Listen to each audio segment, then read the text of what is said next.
It's day 75 of travelling the entire length of Africa in a Reliant Robin. You may remember we towed the car to a mechanic's where they stayed up all night trying to fix the car to no avail. Morning, somewhere from the middle of the Congo.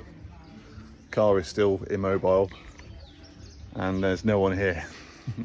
So it will be immobile for quite some time. Here's a good axle in a Reliant Robin. And here is one of our axles. It's gone.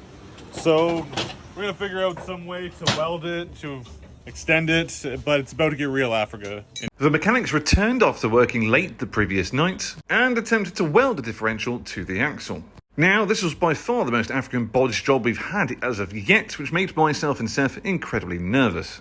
And we weren't even sure if this would work. Either way, we had little choice but to accept our fate and deal with the consequences. The only thing about welding it is that it makes it 100% likely we're going to tip over at some point. In fact, that's what, isn't it, you said that's what Top Gear done to flip it on purpose for their film. Welded the diff. It usually has an open diff, so if you get on two wheels, it cuts power and you fall back down. That won't happen anymore if we have to weld this diff. Fun.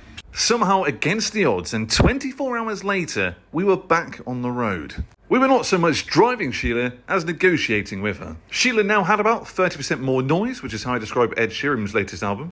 A little bit more noise was to be expected, so we ignored it going forward. As we were getting increasingly ill at the same time, we thought it best not to worry. Sheila was eating up the miles, and we were making up for lost time more so than Doctor Who at speed dating. Until this happened. Now this time we were quite literally going backwards. Leaving us with no drive, we had about as much power as a flea's fart.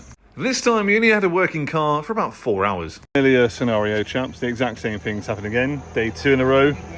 We're even wearing the same fucking clothes. And I've got the shit. Once again, we hitched to the back of the truck, but this time would be a little bit more dangerous as it was getting dark rather quickly. He's flying, man. This is scary. He was driving like he was about to give birth, or like myself, really needing a shit. Stressed? Yeah, this is stressful. Going downhill, he's not going slow. So I'm just riding the brakes, trying not to burn them out. This might be the lowest I've been on this trip.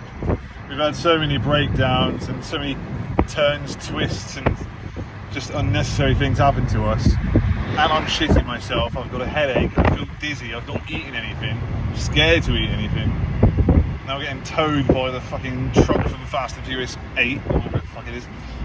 Yeah, we're not in a good way, chaps. I'm just trying to make eye contact with the tow rope because I can't see the road. All I see is the flashing four ways, so tow rope and keep it off the wheel. To add further insult to injury, our tow rope just snapped in the busiest part of Congo.